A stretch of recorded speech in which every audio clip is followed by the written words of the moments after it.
Shalom, back with part 3, all right? The Lord rules in the kingdom of men, all right? So let's get started here with part 3. This is Proverbs 21:1. What does it say here? Right above it, it says on life and conduct, all right? So in the first verse, the king's heart, all right, those that rule the earth, which are the international banking families, okay? Because everybody else that you see, they're nothing but frontmen and puppets for the bankers, okay? Like the corporations. Do you understand? Again, who owns the Federal Reserve, which is a private-owned bank by the international banking families? It's not federal, it has nothing to do, with America, okay? Same difference with the corporations. You have CEOs, right, that are heads. Well, who do they work for? Who owns the company? Okay, who owns, the military-industrial complex? Whether it's Boeing, Rayon,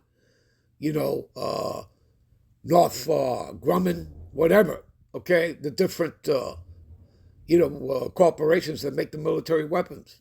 Who owns that? And again, they always have investors. But I'm saying, who do you think is the, 51% owner of these things? Who owns Exxon? Okay, it all goes back to the bankers, people, all right? So the king's heart is in the hand of the Lord. In other words, he controls them, okay? Heart in Hebrew is lab, which means mind, okay? So the king's heart, their mind, is in the hand of the Lord Yahweh. As rivers of water, he turneth it whithersoever he will. So he's telling you that he controls them. And again, all things obey the will of the Most High, okay? You have to understand that. Again, the Lord rules in the kingdom of men. Give me a minute. All right. Escalatius, again, also known as Sirach 18:3, who governeth the world with the palm of his hand, and all things obey his will. I repeat, all things, the animals, okay, everything obeys his will. The will of the Lord, of the Most High, okay? For he is the king of all, and by his power, dividing the holy things among them from who? From the profane, from the wicked. You understand? Okay. Give me a minute. Now here's an example of the Lord controlling the hearts and minds of the kings of the earth. All right? This is Revelations, the 17th chapter. We're talking about prophecy here, people. You understand? All right?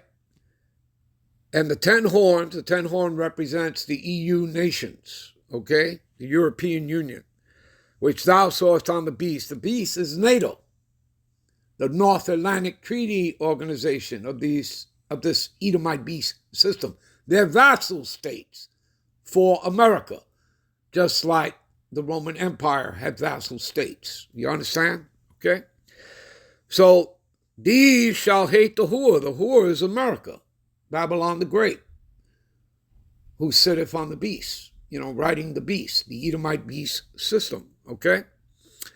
So these shall hate the whore, America, Babylon the Great, shall make her desolate. Hello? You understand that? What it means to be made desolate, okay? Along with the corporate state of Israel, by the way, all right? Those are the two targets, as, the Lord is concerned, dealing with World War III Armageddon, okay? So they shall be made desolate and naked, and shall eat her flesh and burn her with fire. This is what's going to happen to America. So they're not going to fly over America, pour gasoline, light them out. They're going to send ICBMs, the arrows of the Lord, at thermonuclear fire. Now let's read verse 17. For the Lord had put it in their hearts, heart in Hebrew is lab, which means mind. He put it in their minds to what? To fulfill his will. You see it? And didn't we just finish reading Escalatius 18:3? All things obey the will of the Most High. Do you understand that, people? All right, we'll end this here. We'll be right back. Part 4 to close out. Shalom.